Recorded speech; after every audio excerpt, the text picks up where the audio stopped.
Hi and Assalamualaikum. My name is Amirul Adam bin Hanin, and today we are going to learn how to tie a rope using different knotting techniques.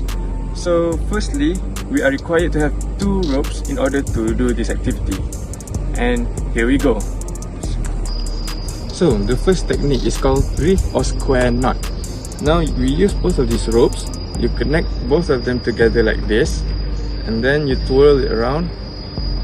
You have it looking like this, and then this one you put it like this, and once you see this gap or circle, you can just tighten it up, so it will look like this. If you want to know you're doing it right, you're supposed to be able to move the rope around like this. You can tighten it up, you can loosen it up, so it basically looks like this. Usually this knot is used to tie bundle, packages, or also bandages. That's all for reef or square knot. For the second technique, we will use the single sheet band knot. It will also require 2 ropes. So you do like this for the first rope, and then insert the other one like this. After that, you go down and up, and you will see 2 holes, the first one and the second one. Now you twirl the first rope around into the second hole, and then you can just tighten it up. So once you tighten it up, it should be able to look like this. And the function of this knot is to extend your rope.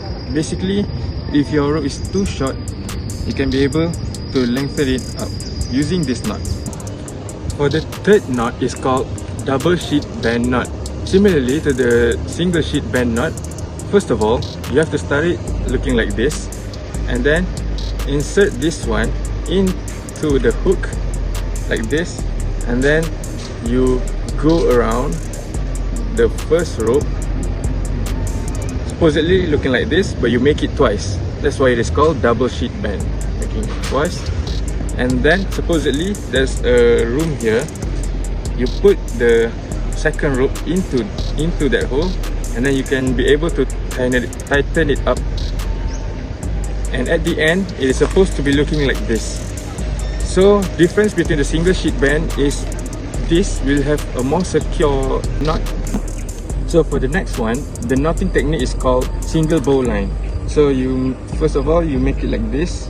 This is only using 1 rope, right? Making it look like this, and then this one you go inside this one, and then you circle it around this longer side, and then you will see there will be two rope room here. You go inside this one, and you should be able to tie it like this. So the outcome will be looking like this. Usually this knotting technique is used for rescuing, climbing, and also sailing. Next up, the double bowline. It is similar to the single bowline, but the difference is you make 2 loop here, making it double. And now you insert this rope into the double loop, and then circle it around here. Once it is already circled around, you insert back to the double loop. 1, 2, the double loop. And then from here, supposedly you can just tighten this rope by pulling this one, this rope right here. Supposedly the outcome will be looking like this. So basically it is another version of the single bowline, but it is more secure and tightened. So next one technique is called clove hitch. So you use 1 rope, and then the first step, making it looking like this, and then taking this one, you swing it around. So supposedly you will have the rope looking like this. There's 2 rope, and then swing it around, and there you go. Supposedly there will be 2 ropes here, 1 rope here. So the function of this knotting technique is usually to temporary binding and anchoring towards a tree. The next one is called the figure of 8 loop. You require 1 rope for this. You make the number 8. It should be looking like this, the number 8. and then insert this one into this hole, and then you just tighten it up.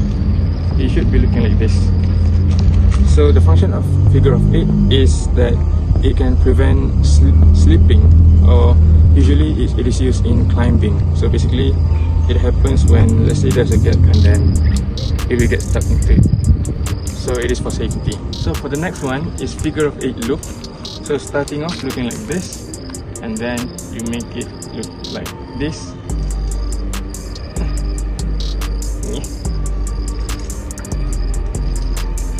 So looking like this, you take this one into the other two, and then you tighten it up. The end product will be looking like this. So the function is similar to the figure of 8, but it is more secure. So same concept, it will get stuck into any gap for safety. Next, how do we turn figure of 8 into figure of 8 loop? First, we start with the figure of 8, and then we loosen it a bit.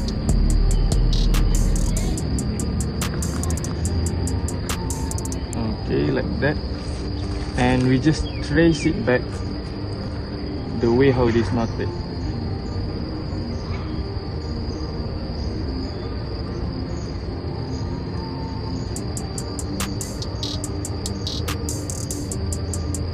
Okay.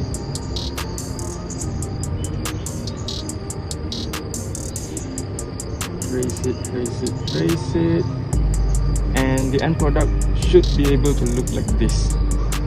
Basically, the function is the same with the figure of 8 loop. It's just how you turn from figure of 8 to figure of 8 loop. That's all from me. Thank you.